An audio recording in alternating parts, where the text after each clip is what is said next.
السلام علیکم ورحمۃ اللہ وبرکاتہ۔ ان الحمد للہ نحمده ونستعینه ونستغفره ونعوذ باللہ من شرور انفسنا ومن سیئات اعمالنا، من يهده الله فلا مضل له ومن يضلل فلا هادي له،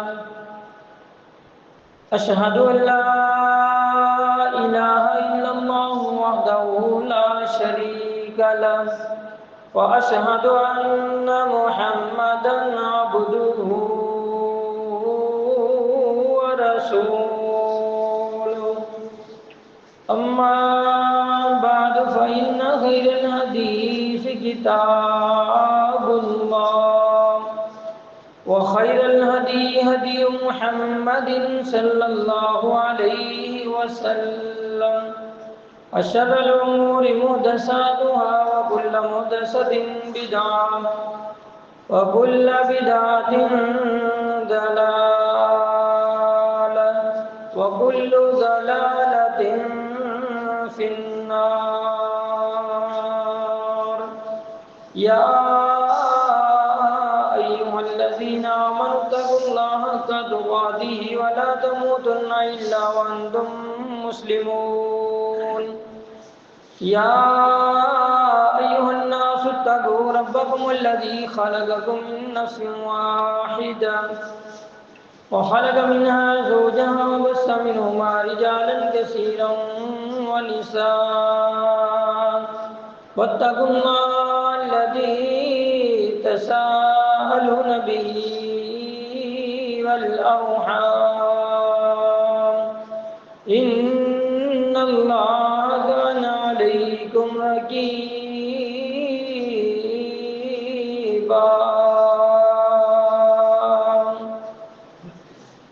يا أيها الذين آمنوا اتقوا الله وقولوا قولا سديدا يصلح لكم أعمالكم ويغفر لكم ذنوبكم، ومن يطع الله ورسوله فقد فاز فوزا عظيما۔ اللهم صل على محمد وعلى آل محمد كما صليت على إبراهيم وعلى آل إبراهيم إنك حميد مجيد۔ اللهم بارك على محمد وعلى آل محمد كما باركت على إبراهيم وعلى آل إبراهيم إنك حميد مجيد۔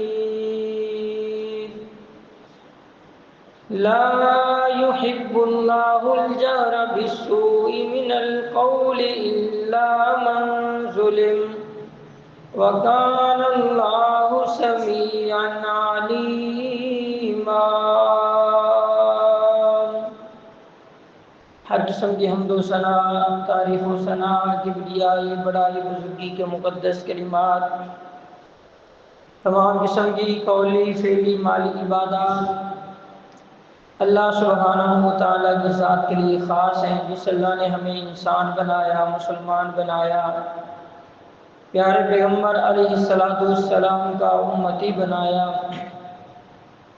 حمد و ثنا کے بعد لا تعداد غمگین بے شمار بے حد و حساب لاکھوں کروڑ بار درود و سلام کی بارشیں ہوں امام الانبیاء، امام الحرمین، سید الثقلین، شفیع المذنبین، رحمت للعالمین، حضرت محمد کریم صلی اللہ علیہ وآلہ وسلم کی ذات گرامی اقدس پر الف الف مرۃ فی کل ذرۃ درود السلام کی بارشیں ہوں۔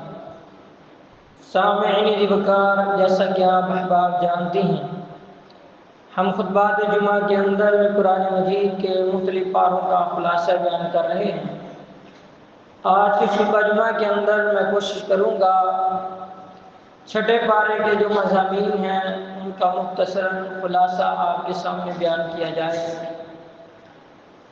اس پارے کے اندر سورۃ النساء کا اختتام ہوتا ہے اور سورۃ المائدہ کا آغاز ہوتا ہے۔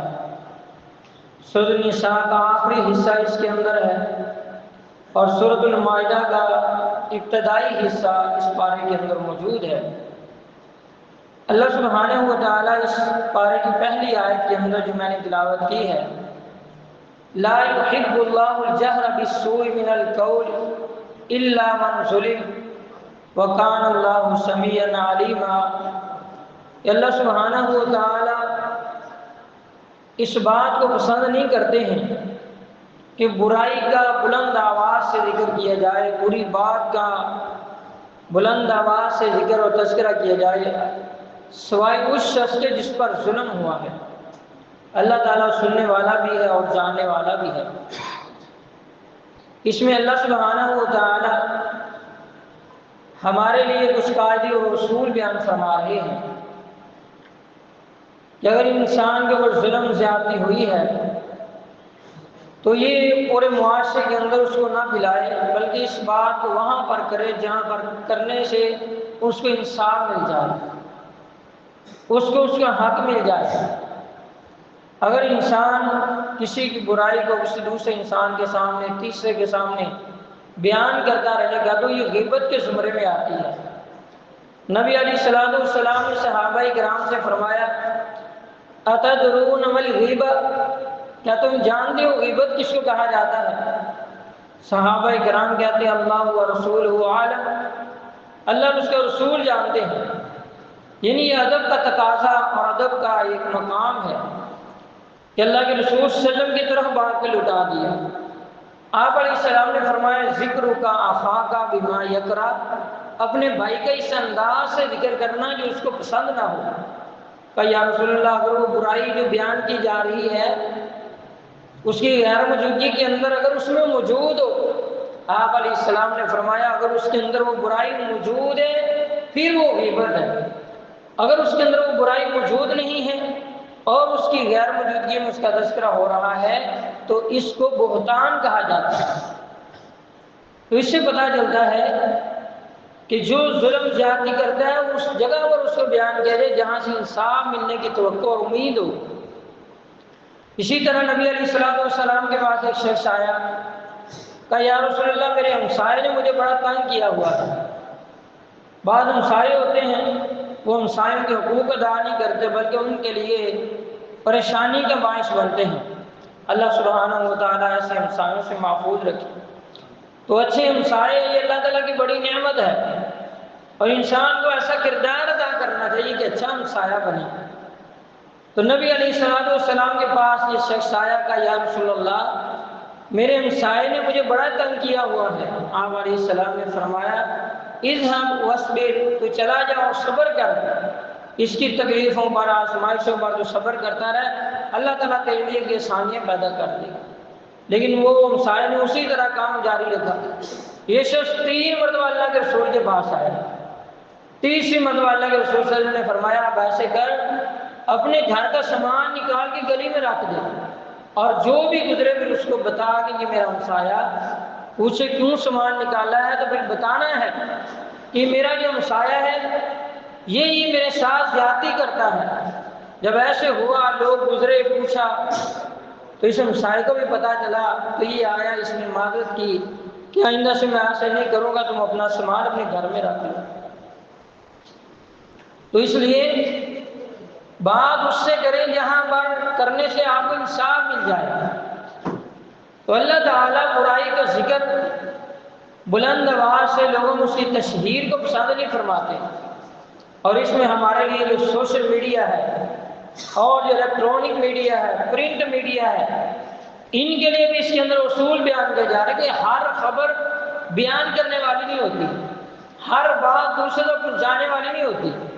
میڈیا کو بھی چاہیے ایسی خبر بیان کریں جس کے اندر خیر کا پہلو ہو، اور جس سے مفاسد جنم لے سکتے ہوں، ایسی خبروں کو بیان نہیں کرنا چاہیے، اس کا ذکر نہیں کرنا چاہیے۔ ہمارے ہاں جتنے جرائم ہوتے ہیں، جب ان کی تشہیر ہوتی ہے تو لوگ ان جرائم کو دیکھ کر جرائم اختیار کر لیتے ہیں۔ یعنی کرائم کیوں کرتے ہیں؟ وہ کرائم سین دیکھ کر خود وہ اس کرائم کو عملی طور پر اس کے اظہار کرتے ہیں۔ تو اس لیے شریعت نے یہ اصول اور ضابطہ دیا ہے کہ بھئی اگر کسی پر ظلم ہوا ہے تو وہ اپنی انصاف حاصل کرنے کے لیے اپنی آواز کو بلند کرے۔ اور اسی طرح سوشل میڈیا پر بھی ہمارے ہاں یہ دیکھنے میں آیا ہے کہ جو جس کے منہ میں آتا ہے وہ بول دیتا ہے، جو جس اپنے ہاتھ سے چاہتا ہے لکھ دیتا ہے، یہ نہیں سوچتا اس کے نقصان کیا ہوں گے، اس کے مفاسد کیا ہوں گے۔ ہو سکتا ہے جس شخص کے بارے میں لکھ رہا ہے وہ خبر غلط ہو، اور ہو سکتا ہے اس سے اس کی زندگی تباہ ہو جائے، ہو سکتا ہے اس عورت کی زندگی تباہ ہو جائے، اس مرد کی زندگی خراب ہو جائے، ہو سکتا ہے اس کے اس پوسٹ کی وجہ سے خودکشی کر لے۔ تو یہ سارے جرائم کی وجہ وہ شخص بنتا ہے، یعنی ایک شخص پوسٹ کرتا ہے اور پھر وہ پورے علاقے کے اندر، پورے دنیا کے اندر وہ چیز پھیل جاتی ہے۔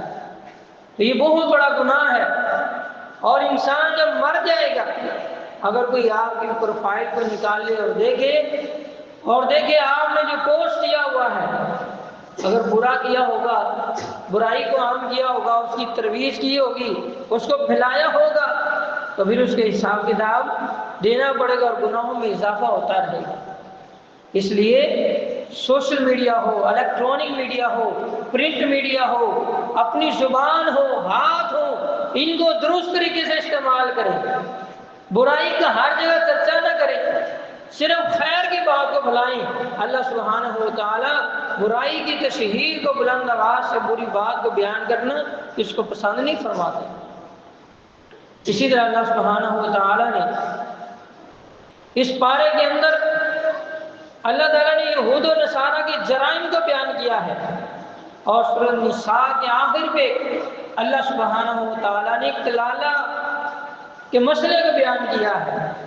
سورت کے آغاز میں دیکھیں، سورۃ النساء کے آغاز میں بھی اللہ تعالیٰ نے تقوی اختیار کرنے کا حکم دیا، اور آخر کے اندر بھی تقوی اختیار کرنے کا حکم دیا، اور پھر اللہ سبحانہ و تعالیٰ نے وراثت کے مسائل کو بیان کیا ہے کہ یتیموں کو ان کا حق دے دو، جو وارث ہیں ان کو ان کا حق دے دو۔ اسی طرح اس سورت کا اختتام بھی انہی احکام کے ساتھ اللہ تعالیٰ نے بیان فرمایا، انہی احکام کو اللہ تعالیٰ نے بیان فرما دیا ہے۔ اور آخر پہ کلالہ کے بارے میں کہ وہ کلالہ کے بارے میں یستفتونک، اے پیارے پیغمبر صلی اللہ علیہ وسلم آپ سے سوال کرتے ہیں کلالہ کے بارے میں، قل اللہ یفتیکم فی الکلالہ، اللہ تعالیٰ تمہیں کلالہ کے بارے میں فتویٰ دیتا ہے۔ اللہ سبحانہ و تعالیٰ نے یہ آیت کب نازل ہوئی؟ حضرت جابر بن عبداللہ بیان کرتے ہیں، یہ مشہور صحابی ہیں اور کثیر الروایہ کے اندر بھی ہیں، کثرت سے جنہوں نے روایات بیان کی ہیں ان میں ان کا نام ہے، تقریباً 1500 سے زائد ان کی روایات ہیں جو انہوں نے بیان کی ہیں۔ جابر بن عبداللہ رضی اللہ تعالیٰ عنہ، ان کے والدین بھی فوت ہو گئے تھے اور ان کی اولاد بھی نہیں تھی۔ کلالہ کہتے ہیں جس کی اصل میں بھی کوئی نہ ہو اور فرع میں بھی کوئی نہ ہو، نہ ماں باپ نہ ان سے آگے کوئی، اور نہ اولاد نہ اولاد میں سے آگے کوئی، اس کو کلالہ کہا جاتا ہے۔ تو اس شریعت نے یہاں پر ایک مسئلہ بیان کیا ہے، اور ایک بندہ جو کلالہ ہے، نہ ماں باپ میں کوئی ہے، نہ اولاد میں بیٹا بیٹی کوئی بھی نہیں ہے، ایسا یہ شخص ہے، اگر اس کی ایک بہن ہو تو بھی شریعت یہ کہتی ہے آدھا جو حصہ ہے اس کی وراثت کا آدھا مال جو ہے وہ اس کی بہن کو دے دیا جائے گا، اور اگر اس کی 2 بہنیں ہوں یا 2 سے زیادہ ہوں پھر ان کو 2 تہائی دیا جائے گا، 2/3 حصہ ان میں تقسیم کیا جائے گا۔ اور اگر بہنیں بھی ہیں اور بھائی بھی ہیں، پھر جس طرح بیٹے اور بیٹی کے اندر مال تقسیم ہوتا ہے، اسی طرح پھر وہ مال جو ہے وہ جتنا بھائی کو ملے گا اس سے آدھا بہن کو ملے گا، تو اس طرح ان کی تقسیم کر دی جائے گی۔ تو یہ کلالہ کے مسئلے کو اللہ سبحانہ و تعالیٰ نے بیان فرمایا ہے کہ یعنی حقدار جو بندہ فوت ہوا ہے اس کی وراثت جو ہے، جو اس کا حقدار ہے اس کو اس کا حصہ دیا جائے۔ تو اس صورت کا آغاز بھی اسی طرح اور اختتام بھی انہی احکام کے ساتھ اللہ سبحانہ و تعالیٰ نے فرمایا ہے۔ اور اسی طرح اللہ سبحانہ و تعالیٰ نے اس پارے کے اندر یہود کے اور نصارہ کے جو غلط عقائد ہیں، جو جرائم ہیں، ان کو اللہ تعالیٰ نے بڑی تفصیل کے ساتھ یہاں پر بیان فرما دیا ہے۔ آیت نمبر 153 سے 161 تک تقریباً اللہ تعالیٰ نے یہود و نصارہ کی ہی ان کے جرائم کا پردہ فاش کیا ہے۔ پچھلے 5 پاروں کے اندر اللہ تعالیٰ نے مختلف مقامات پہ ان کے ایک ایک جرم کا ذکر کیا، اور یہاں پہ اللہ تعالیٰ نے اس کا پورا ایک خاکہ، اس کا پورا نقشہ بیان کر دیا ہے۔ مختصراً اللہ تعالیٰ نے یہود و نصارہ کے جو جرائم بیان کیے ہیں، ایک ان میں سے جرم یہ ہے کہ انہوں نے اللہ تعالیٰ کی توہین کرتے ہوئے کہا کہ ہم اس وقت تک اللہ تعالیٰ پر ایمان نہیں لائیں گے جب تک اللہ تعالیٰ ہمارے سامنے نہ آ جائے۔ ہمارے سامنے آئے تو پھر ہم نعوذ باللہ ایمان لائیں گے، نہیں تو ایمان نہیں لائیں گے۔ دوسرا جرم ان کا یہ تھا کہ انہوں نے جو اللہ تعالیٰ کے ساتھ عہد کیا تھا اس عہد کو انہوں نے توڑ دیا تھا۔ تیسرا جرم یہ تھا کہ انہوں نے اللہ تعالیٰ کی آیات کا انکار کیا اور کفر کا رستہ اختیار کیا۔ چوتھا جرم یہ تھا کہ انبیاء کو انہوں نے ناحق قتل کیا۔ پانچواں جرم ان کا یہ تھا کہ جب ان کو دین کی دعوت دی گئی، اللہ کا پیغام پہنچایا گیا، تو انہوں نے کہا ہمارے دلوں پر غلاف پڑے ہوئے ہیں، ہمیں ان چیزوں کی سمجھ نہیں آتی۔ تو یہ انہوں نے کہا یہ ان کا پانچواں جرم۔ چھٹا جرم یہ تھا کہ انہوں نے سیدہ مریم علیہ السلام کے اوپر بہتان لگایا۔ اور ساتواں ان کا جرم یہ تھا کہ انہوں نے اللہ کے نبی سیدنا عیسیٰ علیہ السلام کو انہوں نے پھانسی دینے کی کوشش کی، ان کو شہید کرنے کی کوشش کی۔ اور آٹھواں ان کا جرم جو اللہ تعالیٰ نے ان آیات کے اندر بیان کیا ہے وہ یہ کہ وہ سود کھاتے تھے۔ یہ ان کے جرائم اللہ تعالیٰ نے 153 سے 161 آیت تک اللہ تعالیٰ نے ان کے جرائم کا ایک پورا خلاصہ بیان کر دیا کہ کیا کہ یہود و نصارہ جرم کرتے تھے۔ حضرت عیسیٰ علیہ السلام کے بارے میں اللہ تعالیٰ نے واضح طور پر فرمایا کہ ان یہودیوں نے کہا کہ ہم نے حضرت عیسیٰ علیہ السلام کو سولی چڑھا دیا ہے، ان کو شہید کر دیا ہے۔ اللہ سبحانہ و تعالیٰ فرماتے ہیں وَمَا قَتَلُوهُ وَمَا صَلَبُوهُ، نہ انہوں نے حضرت عیسیٰ علیہ السلام کو قتل کیا اور نہ ہی وہ عیسیٰ علیہ السلام کو سولی چڑھا سکے، وَلَٰكِنْ شُبِّهَ لَهُم، بلکہ ان کے لیے شبیہ بنا دی گئی تھی۔ اب شبیہ کیا تھی؟ کسی کو حضرت عیسیٰ علیہ السلام کی شکل بن گئی اور انہوں نے ان کو عیسیٰ علیہ السلام سمجھ کر سولی چڑھا دیا۔ اللہ سبحانہ و تعالیٰ فرماتے ہیں وَمَا قَتَلُوهُ یقینا، انہوں نے یقیناً اللہ کے نبی کو قتل نہیں کیا، بلکہ اللہ تعالیٰ نے حضرت عیسیٰ علیہ السلام کو اپنی طرف اٹھا لیا، اور روح مع الجسد اللہ تعالیٰ نے حضرت عیسیٰ علیہ السلام کو آسمانوں پر اٹھا لیا ہے۔ اور نبی علیہ السلام نے فرمایا قیامت جب قریب ہوگی پھر اللہ کی قسم، اس ذات کی قسم جس کے ہاتھ میں میری جان ہے، عیسیٰ علیہ السلام دنیا میں نزول فرمائیں گے، اور جب دنیا میں آئیں گے وہ فجر کی نماز کا وقت ہوگا، اور عیسیٰ علیہ السلام آ کے صلیب کو توڑ دیں گے، خنزیر کو قتل کر دیں گے، جزیہ کو ختم کر دیں گے، اور عیسیٰ علیہ السلام کے دور میں مال کی اتنی ریل پیل ہو جائے گی کہ کوئی بندہ زکوٰۃ لینے والا ہی نہیں بچے گا، اتنی خیر و برکت ہوگی۔ حضرت عیسیٰ علیہ السلام دجال کو قتل کر دیں گے، حضرت عیسیٰ علیہ السلام یاجوج اور ماجوج کا مقابلہ کریں گے۔ تو حیات مسیح کا عقیدہ کہ عیسیٰ علیہ السلام زندہ ہیں اور آسمانوں پر زندہ ہیں، قیامت کے قریب تشریف لائیں گے، یہ اللہ کے پیارے رسول صلی اللہ علیہ وسلم نے ہمیں یہ بتایا ہے۔ لیکن یہود و نصارہ کا عقیدہ یہ ہے کہ عیسیٰ علیہ السلام کو سولی چڑھا دیا گیا، ان کو اور سولی یہودیوں نے دے دیا، اور یہودیوں نے بھی اس عقیدے کو عام کر دیا۔ لیکن جب یہودیوں نے دیکھا کہ یہ عیسائی تو بڑی طاقت میں ہیں اور یہ ہمارے بہت بڑے دشمن بن جائیں گے، تو انہوں نے جو سینٹ پال یہودی تھا لیکن انہوں نے عیسائیت کا لبادہ اوڑھا ہوا تھا، اس نے یہودیت کے عقائد کو عیسائیت کے اندر داخل کر دیا اور اس نے اس بات کو عیسائیوں کے اندر بھی معروف کر دیا کہ عیسیٰ علیہ السلام کو معمولی نہ سمجھو، وہ تو اللہ تعالیٰ کے بیٹے ہیں۔ اور یہ جو ان کو پھانسی کی سزا ہوئی ہے، یہ پھانسی لگے ہیں، یہ نعوذ باللہ جو گناہ آدم علیہ السلام نے کیا تھا، عقیدہ کفارہ جو ہے اس گناہ کا کفارہ ادا کر دیا ہے۔ عیسیٰ علیہ السلام نے سولی پہ چڑھ کے اپنے جتنے بھی عیسائی ہیں، جتنے بھی ہیں، ان کے سب کے گناہوں کا کفارہ ادا کر دیا۔ تو یہ عقیدہ ان کے اندر داخل کر دیا اور شامل کر دیا۔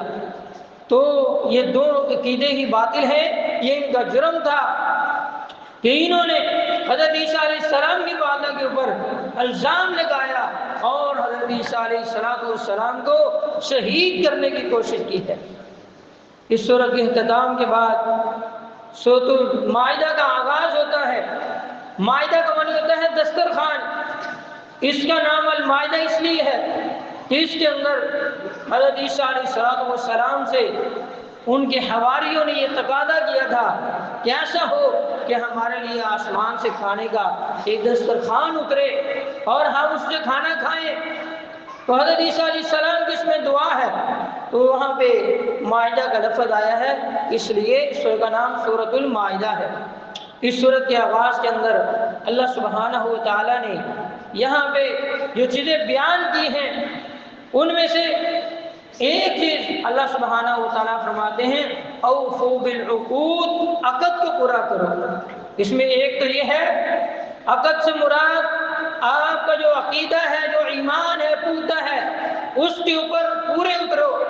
اللہ تعالیٰ سے جو تم نے پکا وعدہ کر لیا ہے، پختہ عہد کر لیا ہے، اس کو پورا کرو۔ اور دوسرا مطلب یہ ہے کہ جو تم اپنی دنیا کی زندگی کے اندر جو تم معاملات کرتے ہو، وہ عہد و پیمان کرتے ہو، ان وعدوں کو پورا کرو، ان عہد و پیمان کو پورا کرو، جو تحریری ہو، زبانی ہو، جس طرح بھی ہو، ان تمام عہد و پیمان کو پورا کیا جائے۔ اور اس حوالے سے اس سورہ کے اندر اللہ تعالیٰ نے عہد و پیمان، وعدے اور جو ایگریمنٹ کیے جاتے ہیں ان کو پورا کرنے کا حکم دیا ہے۔ اور اللہ سبحانہ و تعالیٰ نے یہاں پر حلت اور حرمت کے قاعدے بھی بیان کر دیے ہیں۔ احلت لکم بہیمۃ الانعام، اللہ تعالیٰ نے تمہارے لیے بہیمۃ الانعام کو حلال کر دیا ہے۔ بہیمۃ الانعام، بہیمہ کہتے چھپائے چار پاؤں والے جانور، وہ جانور جو چار پاؤں والے ہیں لیکن ان میں درندے شامل نہیں ہیں، درندوں کے علاوہ چار پاؤں والے جانور اس میں آتے ہیں، ان کو بہیمہ کہا جاتا ہے۔ اور الانعام کے اندر اللہ تعالیٰ نے ثمانیۃ ازواج، 8 قسم کے جوڑوں کو الانعام میں بیان فرمایا ہے۔ وہ اونٹ ہے، گائے ہے، اس طرح بھیڑ اور بکری ہے، ان کے نر اور مادہ، یہ 8 بنتے ہیں۔ اللہ تعالیٰ نے سورۃ الانعام کے اندر الانعام کی وضاحت کرتے ہوئے 8 جوڑے بیان کیے ہیں، یعنی 4 جانور، ان کے 8 جوڑے بنتے ہیں، اور یہی جانور قربانی کے لیے بھی ہیں۔ تو اس لیے قربانی بھی انہی جانوروں میں سے ہی دینا، یہ مسنون عمل ہے، اللہ کے پیارے رسول صلی اللہ علیہ وسلم کی یہی سنت ہے۔ تو یہاں پہ اللہ تعالیٰ کہتے ہیں احلت لکم بہیمۃ الانعام الا ما یتلی علیکم، تمہارے لیے بہیمۃ الانعام کو اللہ تعالیٰ نے حلال کر دیا ہے سوائے ان کے جن کے بارے میں تمہیں بتا دیا گیا ہے کہ یہ حلال نہیں ہے، یہ حرام ہے، اس کے علاوہ باقی حلال ہے۔ یعنی یہ ایک شریعت نے ایک بہت بڑا یعنی ایک حکم ہے کہ جب تک کسی جانور کے بارے میں یہ نہ پتہ چل جائے یہ حرام ہے، اس وقت تک وہ جانور کیا ہے؟ حلال ہے۔ جس کی حرمت ثابت ہو جائے گی، جس چھپائے گی وہ حرام ہوگا، اس کے علاوہ باقی کیا ہے؟ وہ حلال ہوں گے۔ اب مویشیوں کے اندر گدھا بھی آتا ہے، لیکن گدھے کو شریعت نے حرام قرار دے دیا ہے۔ اللہ کے رسول صلی اللہ علیہ وسلم نے غزوہ خیبر کے موقع پر فرمایا کہ اللہ اور اس کا رسول گھریلو گدھوں کے گوشت کو کھانے سے منع کرتے ہیں، حرام کرتے ہیں۔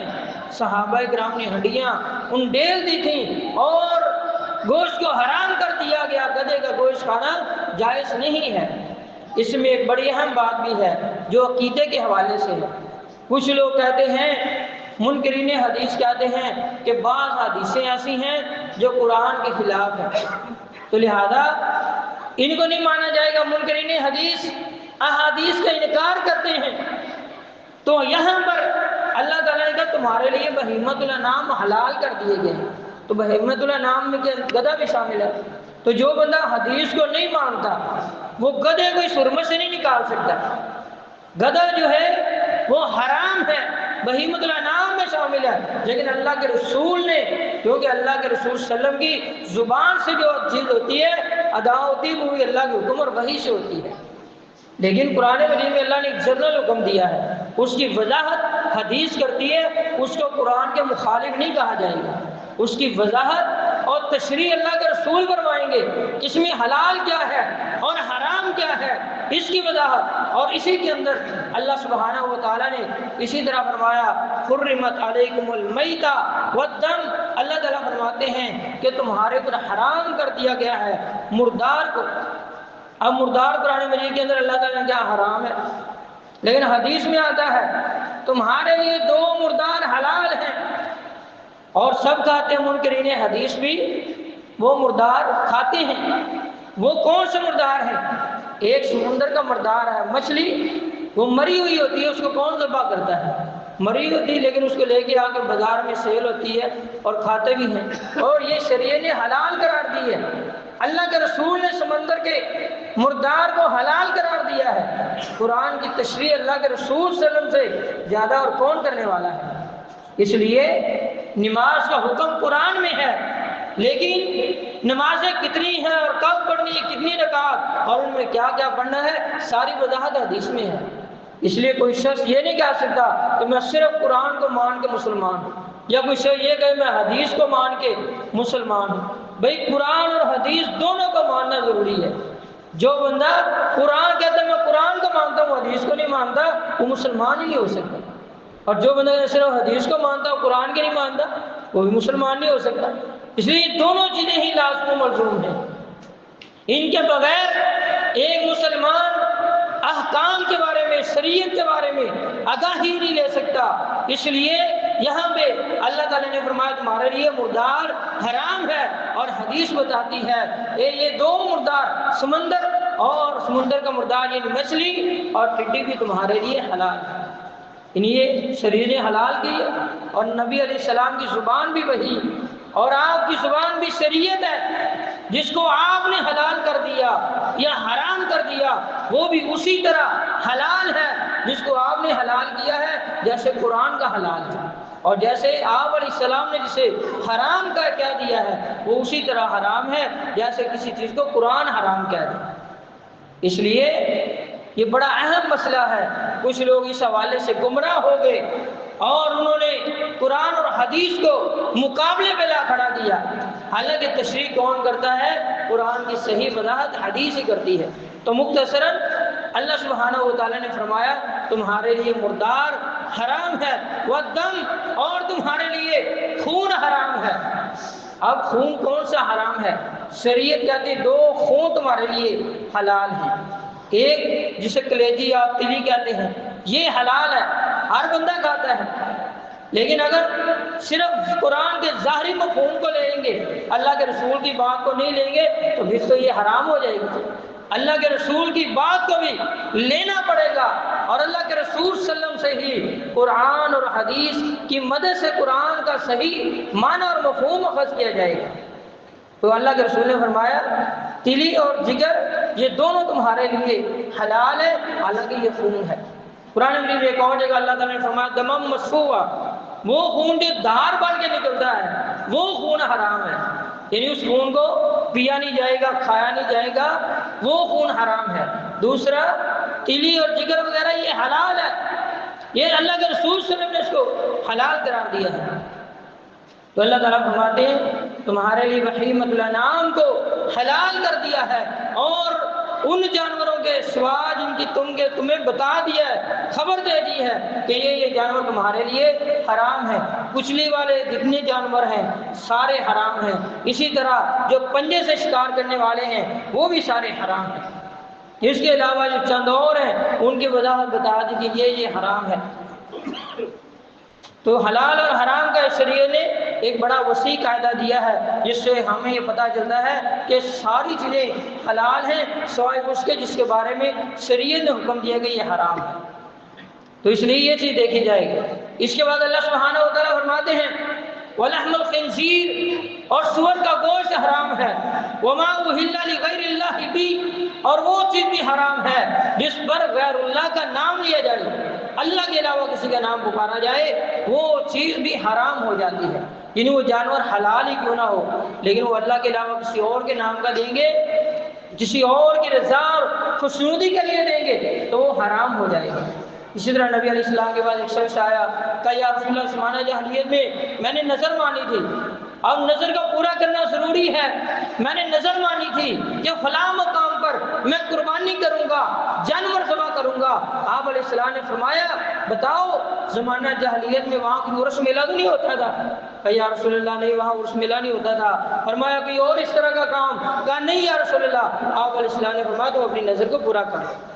تو اس سے یہ پتہ چلتا ہے کہ جانور جب قربان کرنا ہے تو اللہ کے نام لے کر اور اللہ کے نام پر ہی قربان کرنا ہے۔ تو یہ جانور کے بارے میں شریعت ہمیں آگاہی دیتی ہے، ہر وہ چیز وما اہل، اب ماں کا لفظ جو عام ہے، عام مانا کہ جس کے اندر ہر چیز آ جاتی، صرف جانور نہیں آتے، ہر چیز دنیا جہان کی، اب وہ چینی ہو، شکر ہو، دودھ ہو، بریانی ہو، کوئی بھی چیز ہو، اگر وہ اللہ کے علاوہ کسی اور کی رضا اور خوشنودی کے لیے دیں گے تو وہ جائز نہیں ہے، شریعت اسے حرام قرار دیتی ہے۔ جس طرح پہلی 3 چیزیں حرام ہیں اسی طرح یہ بھی حرام ہے۔ اس کے علاوہ شریعت نے ان جانوروں کے بارے میں بتایا ہے کہ وہ جانور بھی حرام ہو جاتے ہیں جس کو چوٹ لگ جائے اور وہ مر جائے، والموقوذۃ، چوٹ لگنے سے ایک جانور مر گیا ہے اور آپ نے ذبح نہیں کیا تو وہ بھی آپ نہیں کھا سکتے، والمتردیۃ، اور کسی اونچائی سے گر کر، چھات سے گر کے ایک جانور مر گیا ہے آپ نے ذبح نہیں کیا تو وہ بھی آپ نہیں کھا سکتے، وہ بھی حرام ہے۔ اسی طرح والنطیحۃ، 2 جانور آپس میں لڑ پڑے ہیں، ایک نے سینگوں کے ساتھ دوسرے کو مار دیا ہے، آپ جو مر گیا ہے آپ نے اگر اس کو ذبح نہیں کیا تو وہ بھی نہیں کھا سکتے۔ اور یہ شریعت نے جانوروں کے بارے میں بتایا ہے، گلا گھونٹ کے مرنے والا جانور تو یہ بھی حرام ہو جاتا ہے۔ تو یہ حلال اور حرام کے بارے میں شریعت نے بتایا ہے۔ اس کے بعد اللہ سبحانہ و تعالیٰ فرماتے ہیں یا ایھا الذین آمنوا لا تحلوا شعائر اللہ، اے ایمان والو اللہ کے شاعر کو حلال نہ سمجھو، اللہ کے شاعر کی حرمت کو برقرار رکھو۔ شاعر کیا ہے؟ شاعر کا معنی علامت، نشانی، شناخت۔ جس طرح پاکستان کا پرچم پاکستان کا شاعر ہے، یہ اس کی شناخت ہے، قائد اعظم کی تصویر ہے، علامہ اقبال کی تصویر ہے، یہ سمجھ لیں ان کا احترام اس وجہ سے کیا جاتا ہے کہ ان لوگوں نے پاکستان بنانے کے لیے کردار ادا کیا ہے۔ اب کوئی شخص اگر پاکستان کے پرچم کی توہین کرتا ہے تو اس کو یہ سمجھا جاتا ہے کہ اس شخص نے پاکستان کی توہین کی ہے، اور کوئی قائد اعظم کی توہین کرتا ہے، علامہ اقبال کی توہین کرتا ہے، تو مطلب جن لوگوں نے اس ملک کو بنایا ان کی توہین کرنا یہ اس کو شاعر سمجھا جاتا ہے۔ اللہ تعالیٰ اسی طرح فرماتے ہیں کہ جو اسلام کے شاعر ہیں ان کی توہین نہ کرنا، ان کی عزت اور احترام کرنا یہ تقوی میں سے ہے، طہارت میں سے ہے۔ اور کچھ چیزوں کو بتایا ہے جیسے نماز ہے، یہ شاعر اللہ میں سے ہے۔ بہت سارے لوگ ہیں سوشل میڈیا پہ دیکھتے ہیں نماز کا مذاق اڑا رہے ہوتے ہیں، ایسی ویڈیو بنا رہے ہوتے ہیں، مذاق کر رہے ہوتے ہیں نماز کا، اور کوئی روزے کا مذاق اڑا رہے ہیں، کوئی قربانی کا، کوئی حج کا، کوئی قربانی کے جانوروں کا، اور یہ سارے شعائر اللہ ہیں، اور جسے مقام ابراہیم ہے، بیت اللہ ہے، روزہ رسول ہے، اور یہ سارے جو ہیں اس طرح ان کا اکرام کیا جائے گا، احترام کیا جائے گا، جن کے بارے میں شریعت نے ان کے شاعر اللہ قرار دیا ہے۔ اس لیے میرے بھائیو اس کے بعد اللہ سبحانہ و تعالیٰ نے فرمایا وَمَن لَّمْ يَحْكُم بِمَا أَنزَلَ اللَّهُ فَأُولَٰئِكَ هُمُ الْكَافِرُونَ، اور اسی طرح فرمایا فَأُولَٰئِكَ هُمُ الظَّالِمُونَ فَأُولَٰئِكَ هُمُ الْفَاسِقُونَ۔ یہ 3 حکم دیے کہ جو لوگ اللہ کے حکم کے مطابق فیصلہ نہیں کرتے وہ کافر ہیں، وہ ظالم ہیں، وہ فاسق ہیں۔ اب یہ جو آیت ہے اس کو پہلے نمبر پہ دیکھا جائے تو یہ جو تینوں آیات ہیں جس کے اندر بنی اسرائیل کا ذکر ہو رہا ہے، یہود و نصارہ کا تذکرہ ہو رہا ہے کہ انہوں نے کیا کیا، اللہ اس کے رسول کی نافرمانی کی اور انہوں نے اپنی مرضی سے فیصلے دیے، تو اللہ تعالیٰ نے کہا یہ لوگ کافر ہیں۔ اس سے یہ پتہ چلتا ہے، لیکن اس خوارج نے اپنے مقصد کے لیے ان آیات کو استعمال کیا اور مسلمانوں کے اوپر ان کو فٹ کر دیا اور کہا کہ جو مسلمان حکمران جو ہیں یہ اسلام کے خلاف یا دین کی کسی بات کے خلاف فیصلہ کرتا ہے وہ کافر ہوتا ہے، لہٰذا ان کو قتل کرنا جائز ہے۔ اور اس سوچ کی بنیاد پر انہوں نے مسجدوں پہ حملے کیے، مدرسوں پہ کیے اور گورنمنٹ کے اداروں پہ کیے، تو یہ ساری چیزیں جو ہیں انہوں نے کی ہیں، یہ ان کا مطلب درست نہیں ہے۔ اصل بات یہ ایک بندہ اگر دل و جان سے مانتا ہی نہیں ہے قرآن اور حدیث کو، پھر اس کے کافر ہونے میں شک نہیں ہے، لیکن بندہ کلمہ پڑھتا ہے، مسلمان ہے اور پھر وہ فیصلہ اپنی مرضی سے کرتا ہے، اللہ اس کے رسول کے حکم کے مطابق نہیں کرتا، تو یہ ظالم ہے یا فاسق ہے۔ اللہ تعالیٰ کی حضور دعا ہے اللہ تعالیٰ ہمیں سمجھنے کی توفیق عطا فرمائے۔ اقول قولی ھذا استغفر اللہ لی ولکم ولسائر